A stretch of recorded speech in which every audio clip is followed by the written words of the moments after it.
حضرت سری سختی رضی اللہ تعالیٰ عنہ فرماتے ہیں باقی باتیں تو بعد کی بات ہیں، میں اس بات سے ڈرتا ہوں اپنے رب کا سامنا کیسے کروں گا، اللہ اکبر، کیسے اس کے حضور پیش ہوں گا، یہ چیز میرے بدن میں آگ لگا دیتی ہے۔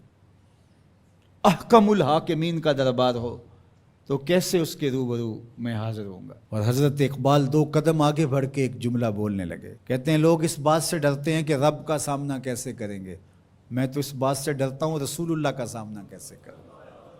حضور کا امتی ہو کل قیامت کے دن حضور کا سامنا کیسے کرے گا، بندہ خدا اپنے رب کا سامنا کیسے کرے گا۔ لیکن یہ کرنا پڑے گا، یہ نہیں ہے کہ کوئی فرار کا راستہ تلاش کر لے کہ میں نہیں کرتا، یہ کرنا تو پڑے گا، ہر صورت میں کرنا پڑے گا۔ بلکہ ایک حدیث پاک میں آتا ہے قیامت کے دن جب لوگ اس کے روبرو پیش ہوں گے تو اللہ بندے کو اپنے حضور سے ہٹنے نہیں دے گا جب تک 4 سوال اس سے پوچھ نہیں لیتا۔ ان عمرہ فیما افنا ہو، اس سے پوچھا جائے گا عمر کہاں گزاری۔ دوسرا سوال جو اس سے کیا جائے گا ان جسد ہی فیما ابلا ہو، بتا اپنے جسم کو کن کاموں میں لگایا، تجھے پھریرا بدن دیا تھا، اٹھتی جوانی تھی، عنفوان شباب تھا، چمکتی آنکھیں تھی، روشن چہرہ تھا، تجھے سنتے کان بولتی زبان بخشی، چوڑی چھاتی عطا کی، نرگسی آنکھیں تھی، کشادہ پیشانی تھی، قدِ رانا بخشا گیا۔ جب تو چلتا تھا تو تیری رفتار سے غزال خطابی شرمندہ ہوتے تھے، تیرے لہجے کا بانک پن، تیری زندگی کا جمال، تیری چڑھتی جوانی، تجھے دی گئی طاقتیں، صلاحیتیں، بتا تو نے اپنے جسم کو کس راہ میں لگایا، اللہ کے حکموں کی تعمیل میں۔ تیرا جسم کمان کی طرح رکوع کی صورت میں جھکا، کیا تو اس کے حضور سجدے میں گیا، تو چل کے مسجد کی راہوں کا مسافر بنا یا نہیں بنا۔ جسم کے بارے میں پوچھا جائے گا فیما ابلا ہو وعن علم ہی ماذا عامل فی، اور پوچھا جائے گا تجھے جو علم دیا گیا تھا بتا عمل کہاں تک کیا۔ صرف تقریریں ہی تو نہیں کی، لوگوں کو سمجھاتا رہا اور خود کورے کا کورا رہا، لوگوں کو عمل کی دعوت دیتا رہا اور اپنا من گندا اور میلا ہی رہا، لوگوں کو تلقین کرتا رہا لیکن خود اس پر عمل پیرا ہوا یا نہ ہوا۔ چوتھا سوال جو بندے سے کیا جائے گا وَعَن مَالِهِ مِنْ أَيْنَ اكْتَسَبَهُ وَفِيمَا أَنْفَقَهُ، بتا مال کمایا کیسے اور یہ بھی بتا مال خرچ کہاں کیا۔ مال کے بارے میں 2 سوال ہو گئے، کمایا کہاں اور خرچ کہاں کیا۔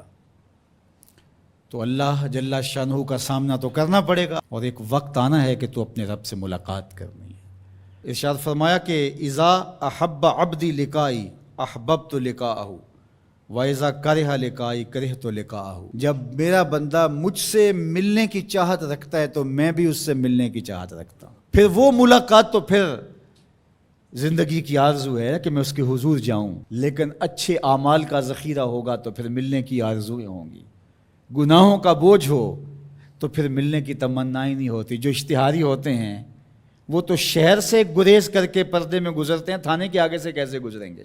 جن کے ذمہ جرم کوئی نہیں ہوتا تو ان کو کوئی پرواہ نہیں ہوتی ہے، اللہ کی پکڑ سے کوئی بچ تو نہیں پائے گا، لیکن جنہوں نے اللہ کی رضا کے لیے زندگی بسر کی ہوگی، اللہ جل شانہ سے ملاقات کا شوق انہیں کشاں کشاں اس کی دہلیز پہ لے جائے گا۔ تو کہا یا ایھا الانسان انک کادح الی ربک کدحا فملاقی، تو اس سے ملاقات تو کرنے والا ہی ہے، کرے گا تو صحیح، لیکن ملاقات کی کیفیت کیا ہوگی، حالت کیا ہوگی، صورت کیا ہوگی، اب یہ تیرے اعمال کے مطابق تجھے پتہ چلے گا کہ تو کہاں کھڑا ہے۔ تو اپنی مختصر زندگی کو مالک کی راہوں پہ ڈال دیں۔ یہ زندگی ایک بار ہی ملی ہے، دوبارہ نہیں ملنی۔